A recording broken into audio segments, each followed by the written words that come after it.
Got it. Okay, we're going to talk about the continued journey of understanding how to communicate.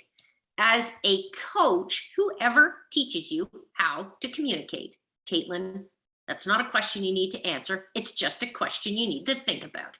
As a coach, whoever teaches you how to communicate. And so how I do it is I take you on a journey of understanding how to communicate with you. And that, my friends, is the key. Who are you? Mastering the skill of understanding how to speak with you. Notice I didn't say to you. Speak with you is key. There are 3 very important skills to master. And in fact, they're meta competencies. And meta competencies means they are very important. And that's what the journey the last 3 weeks has been about. Understanding how to communicate with you, focused on what makes you great. What are your strengths and how do you add value to the team? Having a learning mindset, and this is key. Before I started this journey learning in this space, I probably judged people. There are 3 things that closed minds do. 1, they look at people, they make assumptions about people, they guess about people. And the other piece of that story is in your own head. You tend to tell yourself stories that likely aren't the right stories. So a learning mindset is the second meta skill. And the third is compelling communication. As a coach, whoever teaches you how to talk. And not only just talk, but be compelling. In your level 2 NCCP manual for coaching in alpine skiing, it says, if the instruction is not understood, evaluate the instructor. So if you aren't being compelling, not only to you, but and to your athletes, you are missing the opportunity to get your athletes to max performance. So we are talking tonight, again, mastering the meta skill of communication. And we weave strengths awareness and we weave a learning mindset through the journey of learning.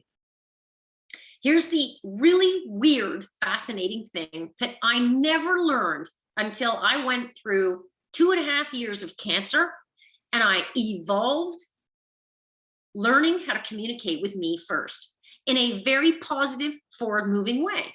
Why do I say positive and forward-moving, you guys?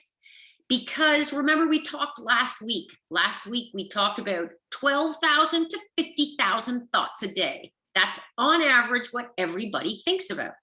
And what they say, what science says, is 75% of those thoughts are negative. Well, then you have to be very intentional about being good, kind to you. Why? There's a neurochemical that is released from your system when you feel pride. You release dopamine. When you feel pride, you release dopamine. Pull your shoulders back, stick your chin up, pull your arms out and say, I'm so proud of myself. And for me, I had to learn how to feel pride. I had to rebuild my confidence. I had boobs. I now don't have boobs. Why? Cancer, 2.5 years. Now I have scars. I had to intentionally be kind to myself instead of telling myself silly little stories. So, pride, your choice. You can continue to emphasize to your own mind what makes you great and being intentional about it. I feel so good about being here and talking to Robin Skinner. That gives me pride. Well, what happens in my system? Neurochemical of dopamine. This is important as it relates to in the context of you as a coach, you as a person, you as a person who helps athletes. You need to help the athlete understand how to reframe situations in a positive, forward-moving way. We talked about this last week. There are 5 primary emotions: joy, fear, sadness, disgust, and anger. Every single day you choose to wake up and walk out that door onto that field or onto that ski hill, you choose the energy you bring?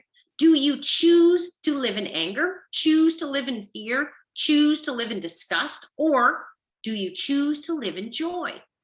Sometimes we have to fight against the natural tendency of being negative. But how many people do you enjoy spending time with that actually live in anger, disgust, fear? So we're going to talk about you, Reese, Julie, David. We're going to talk about you. What makes you great? And how do you add value to the team? Those are the two questions I ask all the time. What makes you great? And how do you add value to the team? I need to pause because it is very important you understand that the mind, like your muscles, needs training. And in fact, people very often will train their muscles intentionally every single day, and yet they forget to train their mind. Habits. Habits are something we repeatedly do every single day. Train the habits of positive forward-moving communication to you. That will then bring you joy, and then the energies that you emit to the world will make other people around you lean in and want to spend time with you, Luca. That is key. But building a habit takes intent. It is about mental fitness. It is about building mental strength. And it is important that you as a coach train this so that you then can train your athletes. So the process that we've been walking through is simple. And remember, it takes 21 to 90 days. And when you do learn all about you, practice the habit of communicating to you, with you in a positive, forward-moving way, you will understand who you are and what makes you great. That will then help you love you. And you have to be intentional about that. That's really important part of the journey, Mark, Molly, Andrew. Key, small, but big. Because when you love you, awareness builds confidence. Think about this in the context of you. Think about this in the context of your athletes. Awareness builds confidence. Confidence then builds connection. Relationships, trust are the key to joy. And then what I have seen, what I have learned in my journey of learning is that when you love you, you then share you. And when you share you, you grow you. And it doesn't mean, Molly, Darren, etc., doesn't mean just speaking with yourself. It means when you share you with your athlete, you're going to get your athlete to performance faster. Because all of the people that I have coached, one thing becomes obvious. If your athlete is not talking, your athlete is not reaching max performance, because you cannot get all of the data you need as a coach to get them to that level. So share you and you will grow you. And that will help you get your athlete to max performance.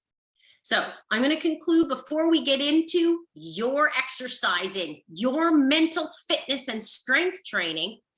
Remember this.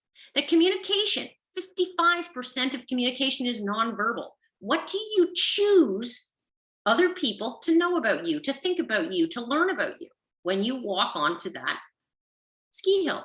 How often have I seen ski coaches arrive late, coffee in their hand, meandering in their boots onto the hill? It takes 7 seconds to make a first impression.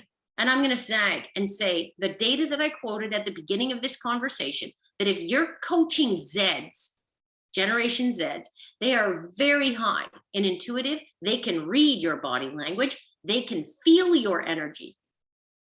And that makes a huge impact on how you as a coach can impact the athletes that you are coaching. And it all starts with you.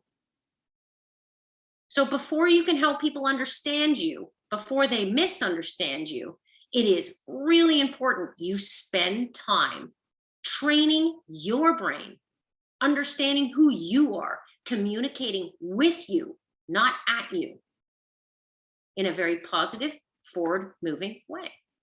So tonight, we're going to work on a really fun mind stretching exercise, Michael Harrison. And I promise you, you will find joy in this whole exercise. Have you ever asked yourself, how do you concentrate?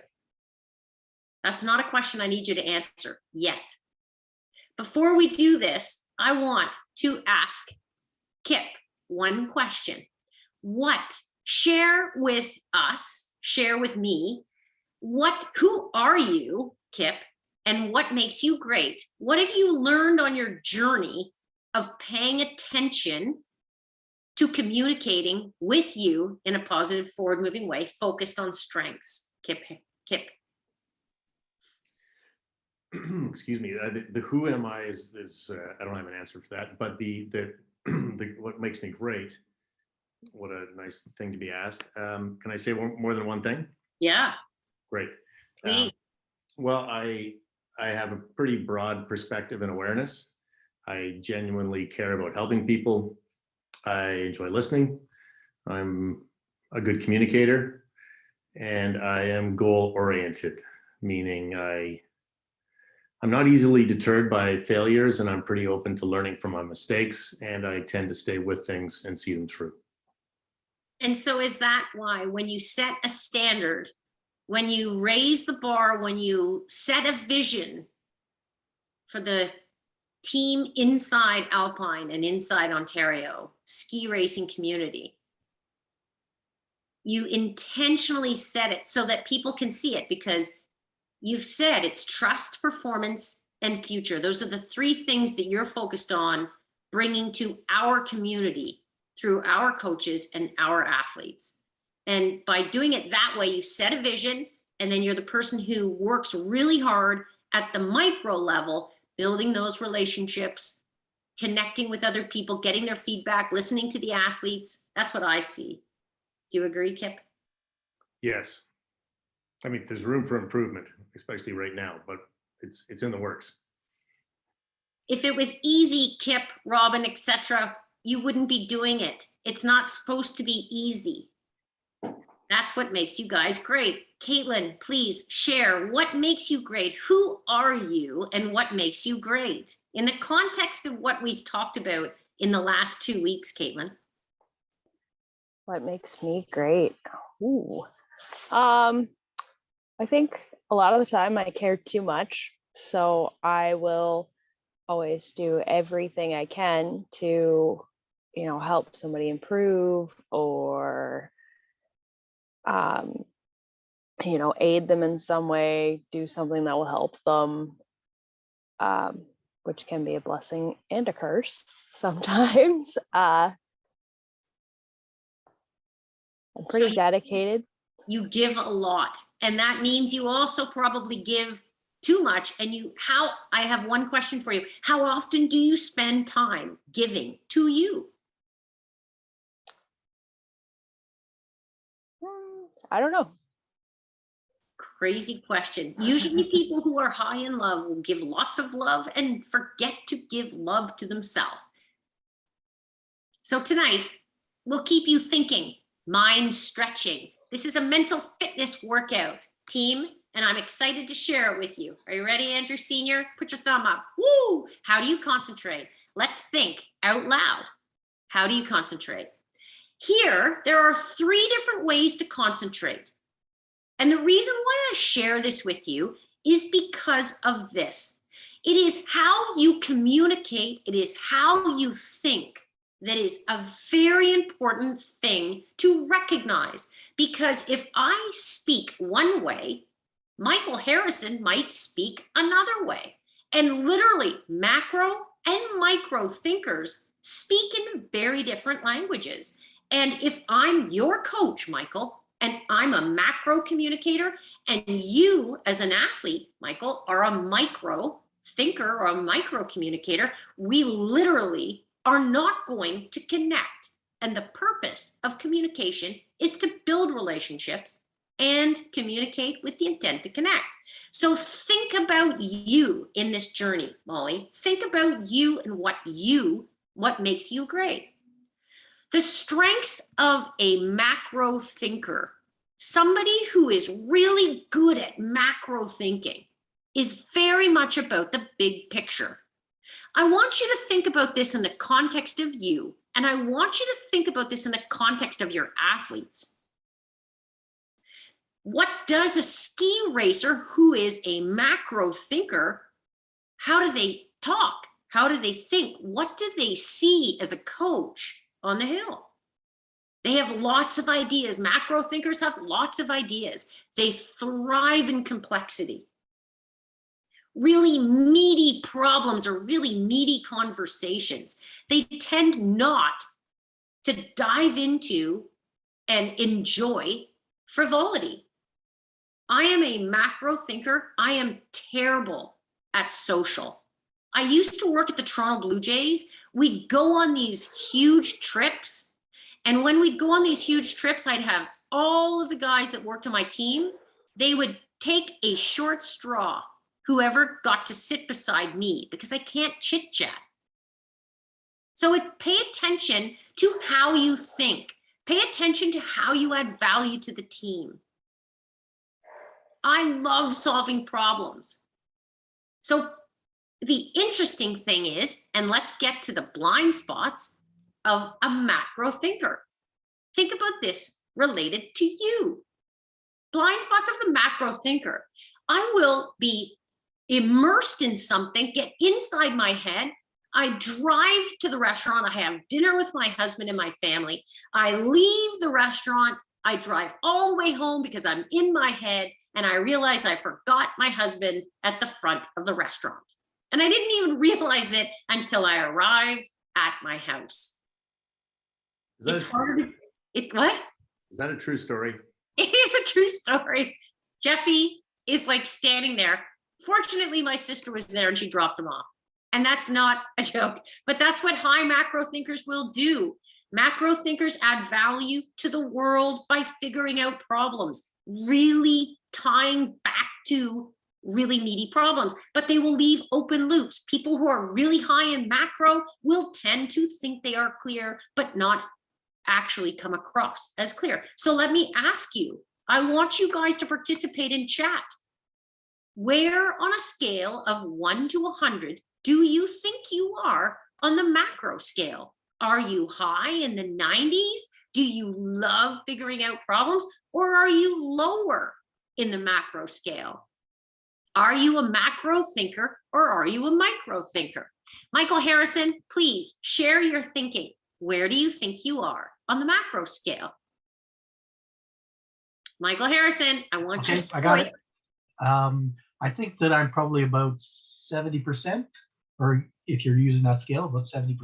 What makes you think that? What makes you think that, Michael? Thank you for that. Well, because I love coming up with solutions and creating, finding out what the problems are. But I'm not going to forget my wife, or it'll be the last thing I do. Or you might get divorced. Let me ask you a question. I'm not even sure what I'm going to ask you, Michael. What is it? How does a macro thinker, or how does somebody who is coaching a ski racer, how do you think a coach would sound who's very high in macro thinking? How do you think a coach would sound? What would they see as a coach? Well, I think explaining things over and over in a very precise way, where I would like to show people. Is that what you're looking for? I don't know what I don't know how they would communicate. It would be, I see they would see the line as opposed to the detail. That's what I'm thinking, an explanation over and over, or over the top explanation. Good. So the reason why I bring this up, you guys, is this. Pay attention to who you are, where you add value to the team, and pay attention to the people you're coaching. Because if the people you are coaching aren't a macro thinker, then you're going to have a harder time if you are a macro thinker. So let's continue to think out loud. Here, the opposite of macro, which is macro is broad internal awareness. Here, this is called action focus. So the micro thinkers are people who are very good focusing on the repetitive tasks. There's a kid I coach who plays at Toronto FC, and that kid, the lights are barely on in the stadium inside Toronto FC, inside BMO Field. And what that kid will do is he will leave after everybody has gone. He'll do 50 long balls left foot, 50 long balls right foot. That guy works very hard. People who are micro thinkers are really good at seeing the detail. They're exceptionally good at planning. They'll put the time in, they'll close the loops. They will be excellent at seeing the pole plant should be at 45 degrees as opposed to 50 degrees. Now, my point is this: pay attention to your athlete. I have a question for you, Kip. I'm going to ask you, Kip, because I know you best. As a slalom skier or a speed skier, how do you think they would be different in thinker, or would they be different in how they think and how they pay attention? Do they pay attention at the macro level, or do they pay attention at the micro level as a speed skier or a slalom skier? Well, they both need to pay attention to both, really, honestly, just different things. Slalom comes at you a lot faster, and so their reactions have to be a lot quicker. But in speed, their reactions have to be more measured and deliberate, or disaster can happen at high speeds. But they need to be very, very aware of detail like terrain, takeoff times on jumps, where to accelerate, where the risk and reward is. If I have to pick one, I would say slalom skiers are micro and speed skiers are macro, but I don't know if that does justice to the complexity of it. Maybe, I don't know. And I think that's very interesting, because a macro would be the line. Wouldn't it be the line? Cameron Mackenzie, I want your input on this, because you are an outstanding macro thinker, somebody who has equally as good skills at the micro level, but you think at the macro level first. What do you see when you look at an athlete? How do you see their strengths and pull out some coaching tips, Cameron Mackenzie? I think there's similar to Kip. I mean, I think a very successful athlete at a high level is going to have elements of both, or be able to engage with both a micro thinking and macro thinking. From a coach's standpoint, it's very macro. I think there's a lot of talk of flow. There's a lot of talk of sort of connecting technical and tactical together, more as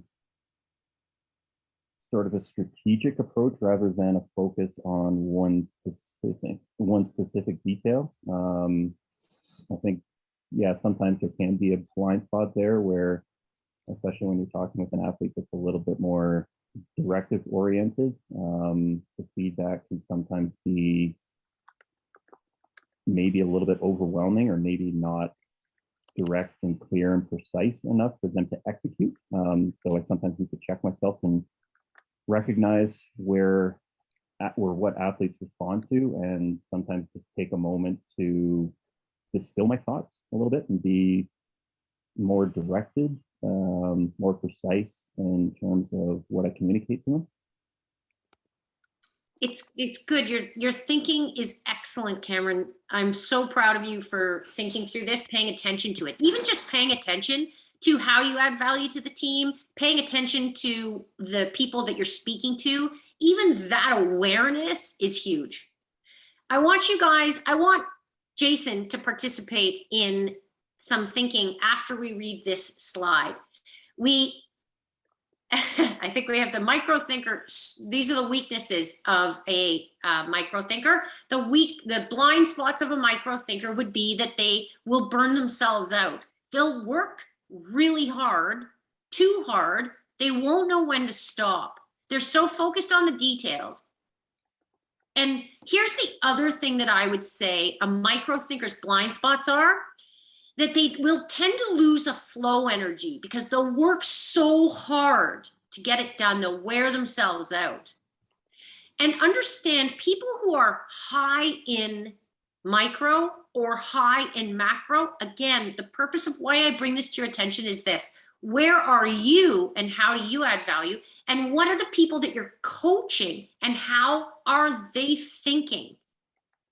Jason, tell me a little bit about what information is going through your head when you hear these words about macro or micro. Share what you think you are and why does this matter as a coach? Because you don't want to complicate things. I think you want to simplify tasks and you want to make things as easy as possible. And a lot of the times athletes are just thinking of way too many things when they're coming down the hill. And so my thought process is to think in small bits. I think micro is in small bits. Macro is thinking about everything all at the same time. And so I say pick a task that you think you can that you're very successful at.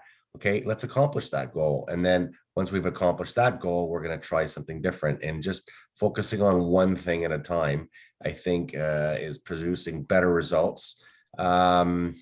Basically, like got to get my weight on the outside ski. Oh, it's icy. Got to tip over the ski. Got to get the arm out the hill. Oh, got to keep the arm forward. It's like, let's focus on one thing. So I have a lot of athletes that do a lot of that. And when you kind of break it down and you say, okay, let's focus on one thing only, it boosts up their confidence.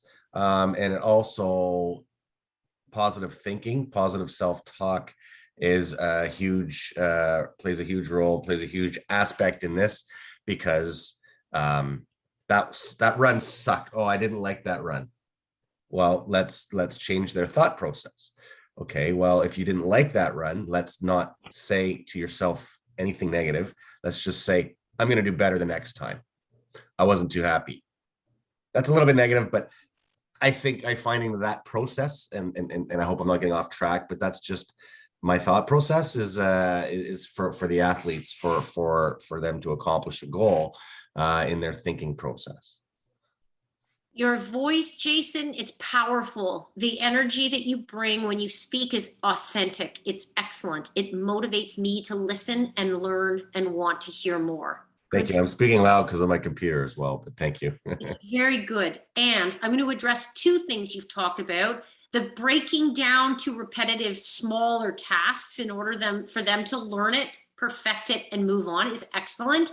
And if I were your athlete and you were breaking down things into smaller tasks to do repetitively, I would get bored. And that's part of where, if a micro coach is coaching a macro thinking athlete, here is the difference in that with me as an athlete, it would be better to have me think out loud with you. What do you think, Nancy, would be a question where it would help me even solve my own problems with you. So just even being aware of that is important. Yeah, one other thing I wanted to add was the decision-making process. I asked them, how do they feel? I asked them to tell me. I don't want to tell them anything. And so they look at me for answers and I'm like, well, I don't have the answers. It says, I'm just here to help you along the way. So I get them to put it in their thought process, and then I kind of direct them on a better path, which sometimes works, then we change it.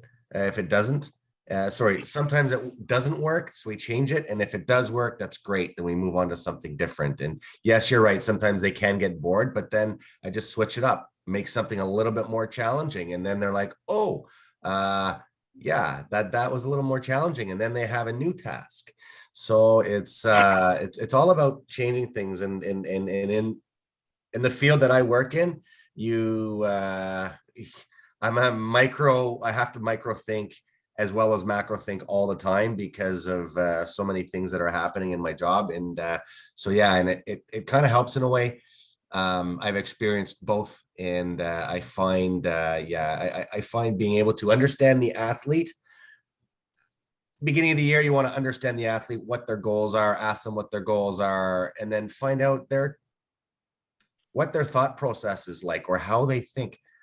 So you just coming down the hill there, and I was watching you ski. It was pretty good, but oh my God, your feet were just talking crazy to you, and your mind was doing all sorts of things.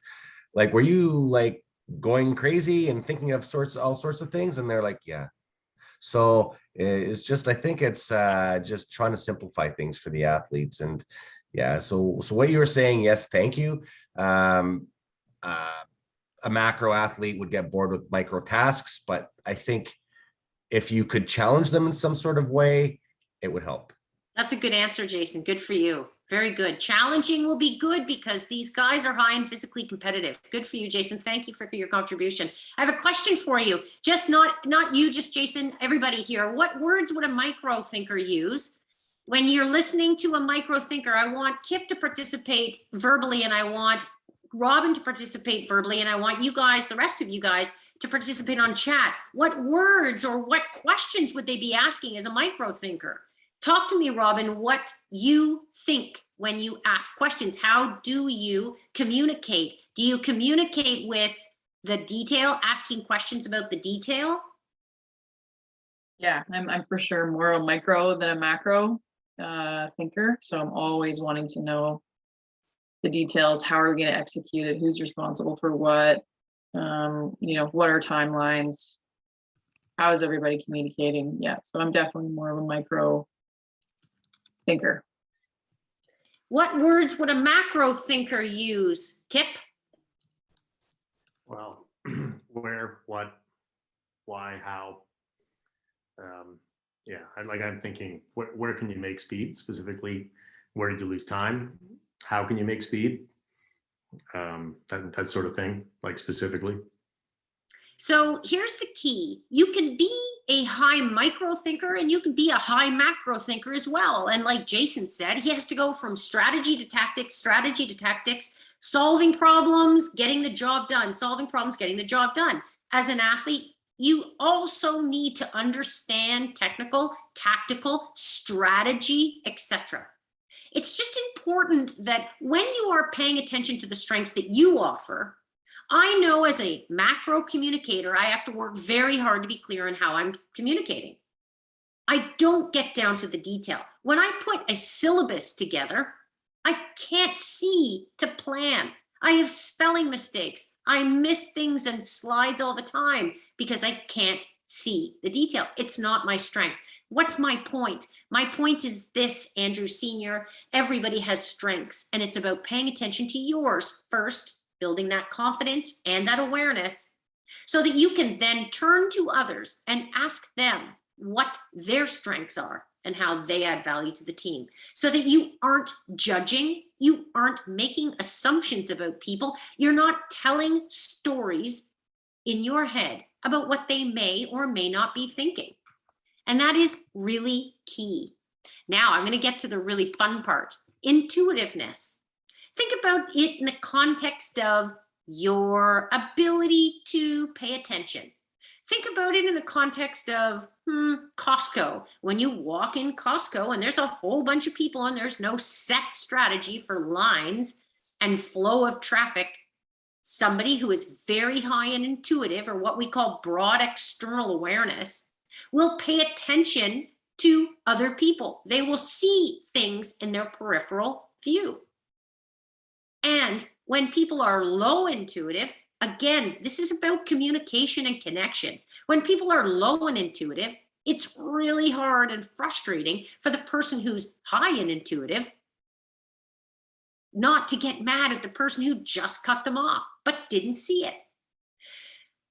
People who are really high in broad external awareness are really good at reading people, really good at paying attention to small things like micro expressions, energy, words that aren't used. Here's the key. How does this relate to ski racing? I want Cam to answer, and then I want Molly Turner to participate. Actually, you know what, Cam, I'm going to come to you second because you're high in introversion. Molly Turner, I don't know you, but I'm putting you on the spot. Do you think you are intuitive? And the second question is, how does that help you communicate as a coach? Molly Turner, you go first, and then we'll go back to Cam McKenzie. Yeah, I think I'm pretty intuitive. Like, I like the example you gave about Costco. Like, I like to pay attention to people and what other people are doing, like when we're driving on the road or in different stores or situations. And I think it can definitely help you in ski racing because you're always seeing what's going on around you. Like if something's happening with one kid in one area, then you can pay attention to another kid in another area and make sure everybody's safe and doing what they're supposed to be doing. That's a good answer, Molly. And your communication strengths are excellent. You're very focused and clear when you communicate. Thank you. Let me ask you, Cam McKenzie, I want you to think about intuitiveness, and I want you to think about it in the context of ski racing. Why does that matter as a coach to be high and intuitive? And what does that mean from an athlete and when you're communicating to an athlete who is high intuitive? Yeah, I mean, there's definite benefit to, I think, just the amount of information that you take in at a certain time. I mean, ski racing by no means is an easy sport. You're dealing with technical, tactical, emotional, physical. There's a million different elements that are affecting an athlete's performance. So, being able to take in a lot of information, and I think also being able to analyze, distill, sort of fight through some of that information, I think is highly important as a coach, starting to get to some of the root causes. You see an athlete come down and arms are crazy or misses a gate, let's say misses a gate. The issue may have been 2 or 3 turns before that where they lose balance, lose connection with the ski through the transition. Whereas if you're focusing on the detail of simply where the athlete had their ultimate mistake, where they DNF, you start to miss the bigger picture of where the actual cause of the problem was coming down. So having a huge information load, although it can sometimes be overwhelming and sometimes take a while to break down root causes, I think is important for getting to a final ultimate solution to a problem. In terms of communicating with an athlete that's highly intuitive, you're talking about an athlete that has a huge amount of body awareness. External cues are really important. You do also need to be careful, though, of overloading that information source. I have to be careful of it sometimes as an intuitive person and macro thinker, is sometimes having too much information and talking through my thoughts with an athlete can sometimes lead to confusion, lead to too much information going there. Although I see it as clear communication, as I see a final solution coming out of what I'm saying. It sometimes misses the point of a simple external cue that an athlete can feel and execute on a run-to-run basis. Here's what I hear, Cam, in your communication strength, how you are really interesting to listen to. You have a great insight and you make it really, I'm going to say, spark curiosity. The best communicators spark curiosity. They make you lean in and want to hear more, Cam. And when you speak, I want to hear more. And if I were to ask you a simple question, you probably would stumble over a simple question. And when I ask you a complicated question, wow, I could listen to you forever. That was excellent input, Cam. Yeah, thank you. Don't ask simple questions. It'll be too long and I'll miss the point. Intuitiveness is very interesting to me. One of the things, as I coach one of the national team coaches in another sport, not Alpine, that he said he's very high and intuitive and he's very high and aware, broad internal and broad external. So he's high in complexity and high in intuitive. And he is able to gather a whole bunch of data about that athlete. And to Cameron's point, if you are intuitive and you can read information that other people can't read without words, if you are also high in strategy or complexity, to Cam's point, in order to get the athlete to understand you, you must simplify that complexity.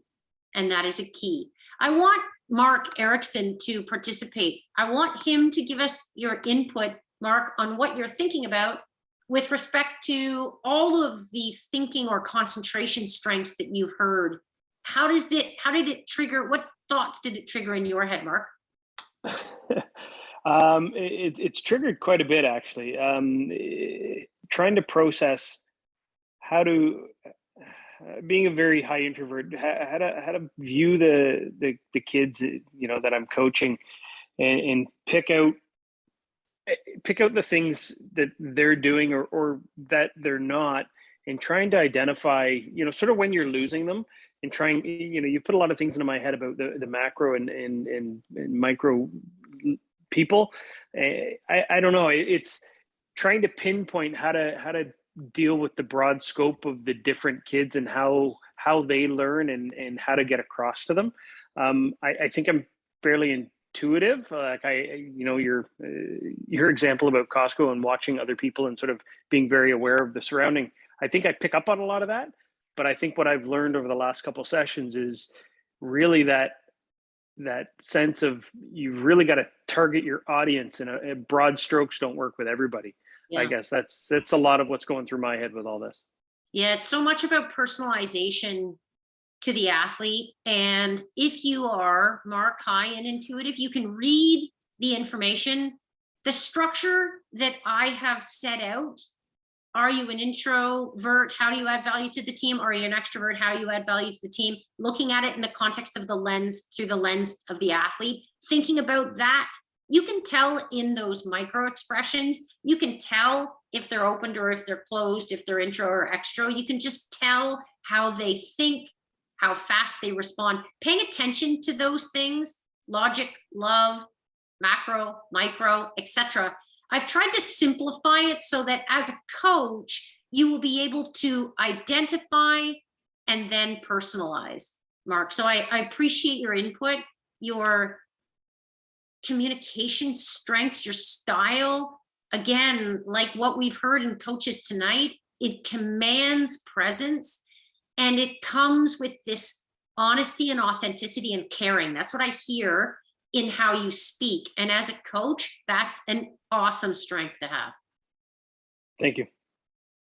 So it is about paying attention, using your intuitive skills to identify, do they need time to think before they answer? Just like I'm doing with Cameron McKenzie, how I know he's high in introversion. So I give him time to process, because when you do, when you respect that, and when you personalize it, look at the rich content you get when you pay attention to it. Or I'll ask Mitch McDermott, please, Mitch, share, because Mitch energy, the energy that Mitch McDermott gives every single day, I see him for 40 years.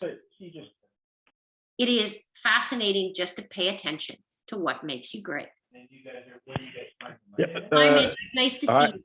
Sorry I was late. I was just wrapping up coaching meetings at our camp out here, and so my apologies. So I think, yeah, like the one thing I get charged up around, and I have often said this, is when I really the energy, and even when I'm coaching, even if it's adults or kids, it's just the excitement of the day, but then I really feed off the energy of people. And I, like a couple of the points here is that it's the megabytes of data based off the intuitive of the people that are gathering in front of you. I can pick up so many things, and I can read different people's energies very quickly. And most of the time, why I get energetic is that I want to bring the people up to a high energy level so that they really get involved in the session or in a camp or whatever the case might be. Like just out here this week with the adults, we've had a decent size, and a lot of them get intimidated. A lot of them are high energy. A lot of them are low energy, but it's by the end of the week, we've gotten them to a level where everybody's excited and everybody's really jacked about coming and skiing and just loving skiing. But then you really get into each person's little quirk or how they look at things or how they learn. And from listening to what they're saying, I try and use that and I'm losing the words, but try and not replicate, but talk their language.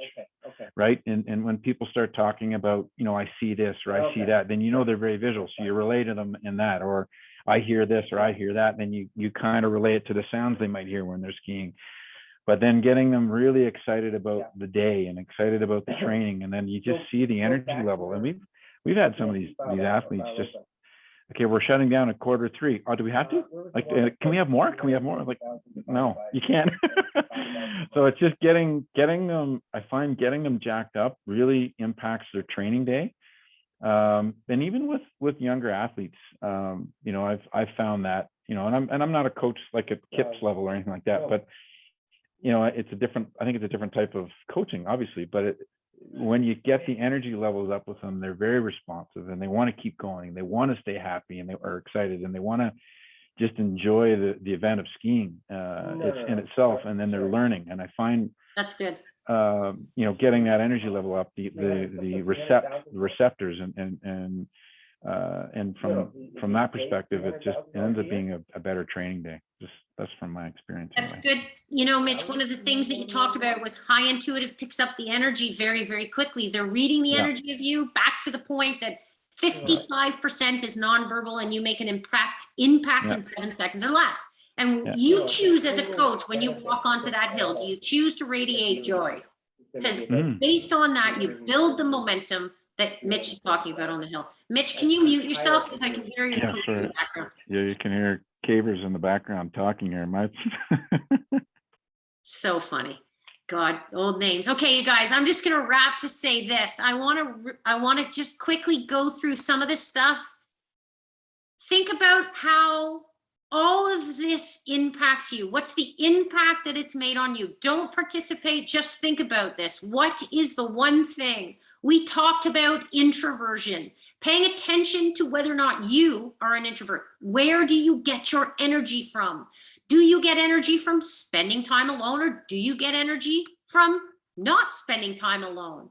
Pay attention to the blind spots of what introversion can seem like to others. Pay attention to, are you an extrovert? Where do you get your energy? Are your athletes extrovert? We went through that in the first time together. What are the negative effects of extroversion? As a coach, I'll see this all the time.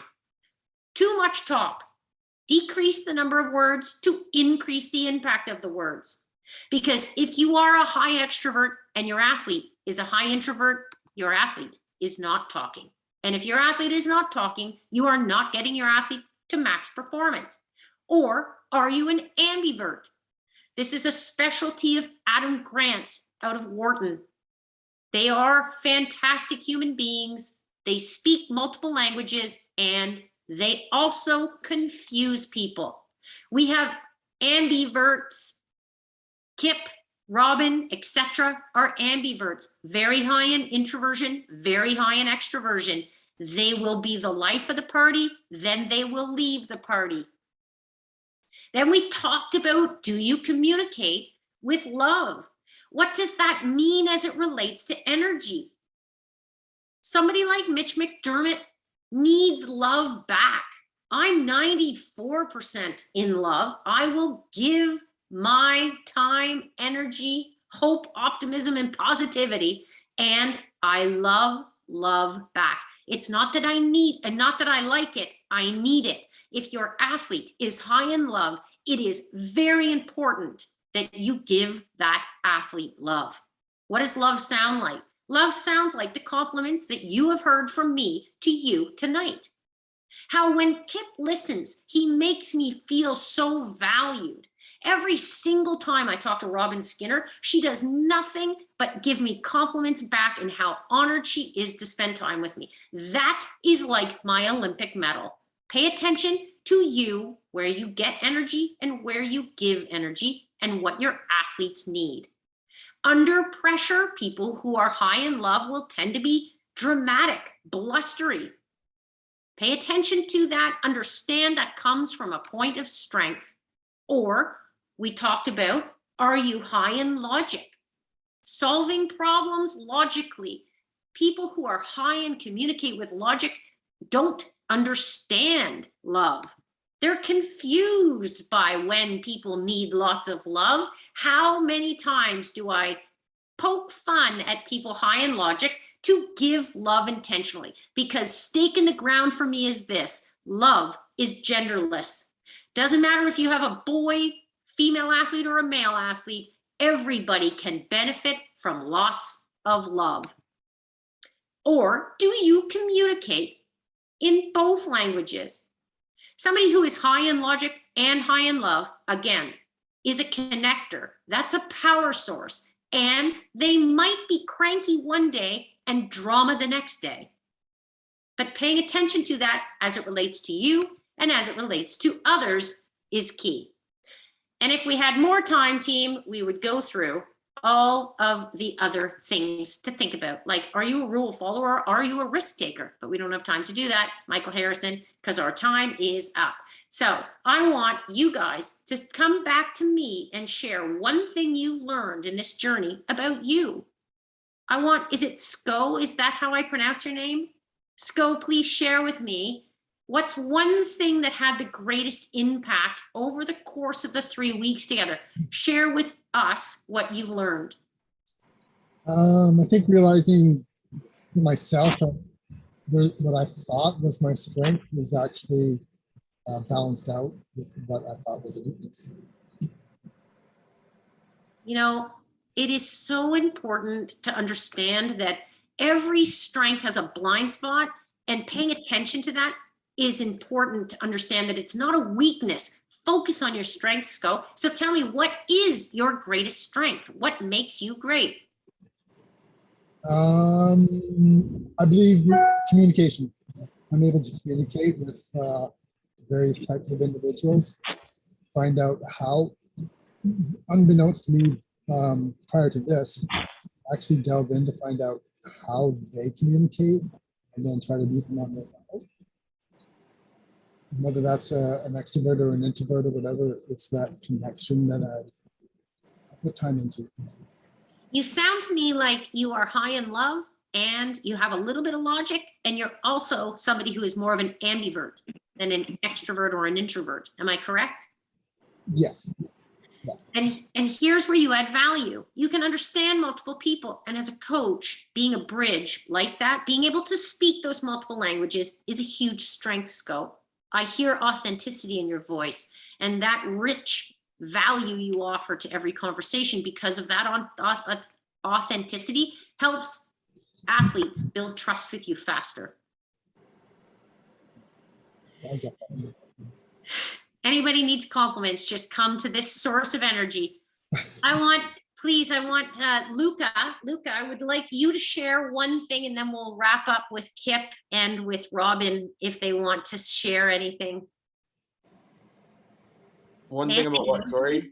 Oh, sorry. Hi, Luca. Tell me something that makes you great. I don't really know, honestly. Like related to skiing. So you love skiing, and I said, is it related to skiing? Like, is that what you're? You can tell me anything.